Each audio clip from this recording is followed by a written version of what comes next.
Selamat sore Amitovo. Hari ini kita kebetulan nih lagi di Klaten, tepatnya di Candi Sojiwan ya. Ini di belakang ini namanya Candi Sojiwan. Nah, dalam rangka Waisak ini kan biasa umat Buddha merayakan Waisak dengan pergi ke berziarah ke tempat-tempat suci nih. Yang paling utama biasanya paling besar itu Candi Borobudur. Nah, kebetulan kita nih dari Sanggamayana, kebetulan buatnya di Sojiwan. Sebenarnya kenapa sih kita kok mesti harus berziarah ke tempat-tempat seperti itu? Kalau ke India misalkan nih, ada 4 tempat yang harus diziarahi: tempat lahir, tempat penerangan sempurna, tempat membabarkan dharma, tempat parinibbana. Nah, kenapa kita sebagai warga Indonesia nih, yang Buddhis khususnya, itu biasanya kalau mau berziarah yang cari yang paling dekat dulu ya, betul. Ya kan? Yang dekat dulu ya, karena ya jangkauan itu akan lebih gampang dijangkau kan. Nah, pada hari ini kita coba kasih tahu, meminta penjelasan nih dari suhu yang imut seperti Doraemon nih, gitu kan. Nah, tentang penjelasan dari ziarah tempat suci itu apa. Nah, biasanya dalam pelaksanaannya di lapangan itu, setiap ziarah ke tempat suci itu biasanya ada namanya pradaksina ya, Su. Ya. Nah, itu nanti pradaksina itu apa? Nah, di sini saya perkenalkan yang belum kenal, namanya Suhu Nengxiu. Nengxiu bukan Nengxiu. Jadi sebenarnya itu bahasa Mandarin. Orang Mandarin tuh nggak bisa huruf E, bisanya E. Tapi kita orang Indonesia bisanya E. Jadi Suhu Nengxiu jadinya Suhu Nengxiu. Ada laki-laki, jadi panggil Neng gitu kan. Jadi kalau karena ini nama dari istilah dari bahasa Tionghoa, Tiongkok, bahasa Mandarin, maka sebenarnya Suhu Nengxiu. Ya, Sakya Sugata. Mohon penjelasannya Su tentang pradaksina Su. Sore Suhu. Ya, Su Chuanren. Ya. Jadi kalau kita lihat sebenarnya orang bilang ziarah di agama Buddha namanya apa? Oh, namanya Dharma Yatra. Dharma Yatra ya. Jadi Dharma Yatra adalah di mana kita bisa mengunjungi tempat-tempat sejarah di beragama Buddha, di mana di situ ada relik-relik yang suci atau tempat-tempat yang suci. Nah, apa aja yang disebut dengan yang boleh dipuja atau yang layak dipuja? Tentunya adalah kita kenal guru agung kita sendiri adalah Buddha, lalu Dharma, lalu Sangha, itu adalah Sanpao yang perlu dipuja. Setelah itu tentu peninggalannya berupa relik atau sarira. Ya, sarira biasanya disimpan di pagoda atau stupa. Nah, berarti stupa biasanya di dalam stupa itu pasti ada tempat untuk meletakkan sarira atau relik, atau memang buku-buku kitab suci atau hal-hal yang memang merupakan bagian dari ritual selain drupang, patung. Jadi dalam stupa udah komplit, ada patungnya, ada reliknya, dan juga mungkin ada tempat penyimpanan kitab suci. Lalu selebihnya juga bisa disebut pohon bodhi. Bukan pohonnya yang kita puji, tetapi di pohon itu punya jasa bahwa Pertapa Gautama menjadi Buddha di bawah pohon Ficus religiosa, maka disebutlah pohon penerangan atau pohon bodhi. Nah, ini mengingatkan kita bahwa kembali ke alam, bahwa pohon aja mempunyai jasa memayungi, melindungi, dan dia menjadi tempat. Selama saya belum mencapai tingkat kesucian tertinggi dan terputuslah semua kelingkaran kelahiran, saya tidak akan bangkit dari tempat ini. Berarti Buddha itu lahir di alam, mencapai penerangan sempurna juga di alam, dan parinibbana di bawah pohon juga. Jadi semuanya di alam. Nah, dengan menyatakan kembali ke alam, maka kita umat Buddha kalau ditanya ziarahnya kemana? Berarti back to nature, kembali ke alam, di mana kita melihat tempat-tempat di mana Sang Buddha dilahirkan, Sang Buddha mencapai penerangan sempurna, Sang Buddha membabarkan dharma, dan terakhir parinibbana. Itu di India. Jauh ya ke India. Tapi di Indonesia kita juga punya tempat-tempat sakral, tempat-tempat ritual di mana nenek moyang kita dulu sudah sangat berjaya sekali. Di zaman Sriwijaya dan Majapahit, bahkan kekuatan Nusantara itu sampai ke luar negeri. Nama baik Nusantara atau Moko Majapahit maupun Selivo atau Sriwijaya, Selivoko namanya, itu sudah terkenal satu dunia. Dan pusat pendidikan juga adanya di Indonesia, Sriwijaya dan Majapahit. Peninggalan-peninggalan ini tentunya kita harus jaga. Apalagi sekarang pemerintah sudah mengaktifkan kembali bahwa candi-candi suci boleh dijadikan tempat ritual beragama, ritual agama Buddha. Boleh dilakukan upacara dan segala macam. Terbuka kembali untuk umat Buddha. Karena ini memang milik umat Buddha. Maka kita harus kembali melakukan Dharma Yatra di negeri sendiri. Karena kalau ke India tentu jauh. Nah, jadi beberapa candi yang bisa dijadikan objek Dharma Yatra tentunya banyak sekali, dan candi Buddhis terutama yang terbesar adalah Polohutu atau Borobudur. Nah, Borobudur adalah yang paling ajaib, itu mandala yang terbesar dalam bentuk 3 dimensi.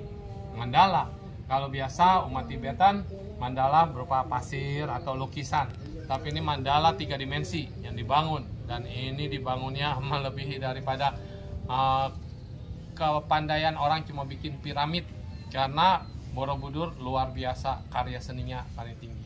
Lalu candi Buddhis kita dilihat di sini, candi Mahayana khususnya adalah candi Sujiwon dan candi Mendut. Candi Mendut sebenarnya Mahayana, karena di situ ada Avalokiteswara, atau satu lagi sih bukan Mahasama Prapta ya, tapi dikatakan juga itu adalah Pusa atau Bodhisattva. Di luarnya ada Manjusri, ada segala macam. Penting candi Mendut. Hanya kita agak sulit kalau rame-rame di Mendut. Tapi kalau candi Sujiwon ini karena dia masih utuh, sekarang purna pugar ya, jadi lebih baik dan kita bisa menggunakan tempat ini sebagai Dharma Yatranya Mahayana. Masih ada candi Sewu, Pawon dan lain-lain. Nah, itu Dharma Yatra. Terus tadi ada ditanya tentang Pradaksina atau juga disebut juga Raufo ya, bahasa Mandarinnya Raufo, adalah di mana ada pohon bodhi, ada stupa atau ada rupa. Kalau kita ingin menghormati, nah ini sama seperti kita lihat para umat Buddha akan mengelilingi candi sebanyak 3 kali atau 7 kali atau 108 kali, tergantung candinya besar atau tidak. Nah, kenapa harus mengelilingi? Dengan searah jarum jam, posisi tangan kanan biasanya menghadap candi. Jadi kita biasa muter keliling. Dengan niat kita bisa nianfo, 1 langkah 1 nama Buddha, atau dalam hati kita membacakan mantra atau baca sutra, sincinglah yang paling pendek.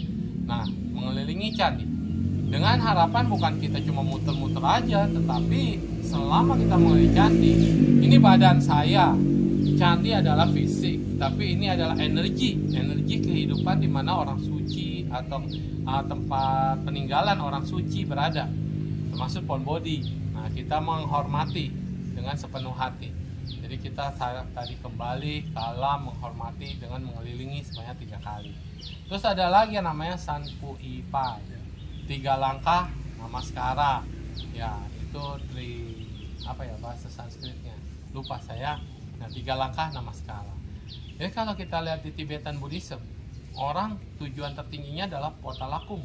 Semua mau ke Potala, tempat mereka raja berada di sana. Jadi artinya dari tempat mereka 3 langkah namaskara paripurna tuh, penuh namaskara full. Nah, kalau di Mahayana kita setengah namaskara dan berdiri 3 langkah lalu namaskara, berdiri 3 langkah namaskara. Itu sama, mengelilingi atau menuju ke tempat suci 3 langkah namaskara. Cuma kita deket-deket aja ya. Kalau orang Tibet itu benar-benar dari kampungnya loh sampai menuju ke Potala. Nah, itu betul-betul dengan niat, dengan sesungguh hati dan segala macam. Nah, jadi ini adalah penghormatan. Karena dengan kita memberikan namaskara, kita ini menundukkan kepala kita yang sombong, yang tinggi, yang angkuh, itu nggak ada apa-apanya. Sebentar lagi juga kita akan kembali ke tanah, akan berada di dalam tanah. Jadi tundukkan kepala, hormat yang patut dihormat, sehingga kita menaklukkan keakuan. Kalau kita namaskaranya masih belum penuh, kalau Tibetan sampai penuh, sampai betul-betul kita berasa masuk rata dengan tanah gitu. Itulah tentang Dharma Yatra dan Pradaksina. Sanpu Ipai. Dan Sanpu Ipai. Ya, sangat luar biasa ya, sangat menarik ya, dan cincai ya. So Neng Xiu memaparkan dengan detailnya bahwa jadi intinya bahwa kita dalam berdharma yatra atau mengunjungi tempat yang disucikan atau tempat yang bersih, itu jangan lupa tujuan aslinya itu apa, tujuan utamanya itu apa. Apakah hanya sekedar ingin datang untuk berpose, berfoto, atau hanya tujuannya dari lihat karya seninya, atau tujuannya dari segi spiritualnya. Ya, tadi kan dijelaskan oleh Su Nengshu dengan titik 3 poin yang utama itu kan, ada Dhamma Yatra, ada Pradaksina, ada Sanpu Ipai, 3 langkah namaskara. Nah, dari sini nanti teman-teman semua, teman-teman Dharma, bagi yang belum pernah mau Dhamma Yatra, siapa tahu ada jodoh Dhamma Yatra, itulah intisarinya ya.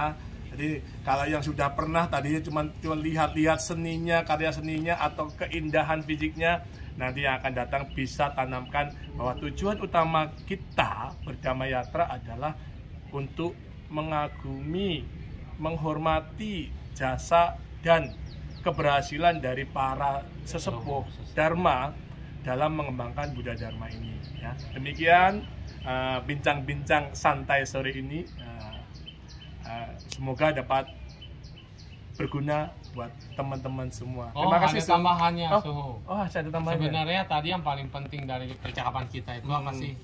Namaskara lah, Sanpu Ipai lah. Itu untuk mengembangkan bodhicitta. Intinya di karena selama ini bodhicitta itu udah ada. Dari ke Chungsen Toyo Fosin. Semua makhluk punya jiwa Buddha. Dan ketika kita ketemu nih frekuensinya dengan orang-orang makhluk-makhluk suci atau mereka yang pernah petilasan istilahnya di sini, energinya itu nyamber.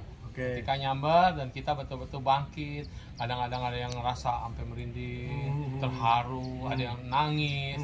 Nah, itulah di mana titik bodhicitta kita disentuh. Dan kalau dia kaifa, mungkin kita akan menjadi tersadarkan, orang yang berubah, kita lebih berubah ya, berubah diri kalau lebih baik lagi. Itu yang paling penting.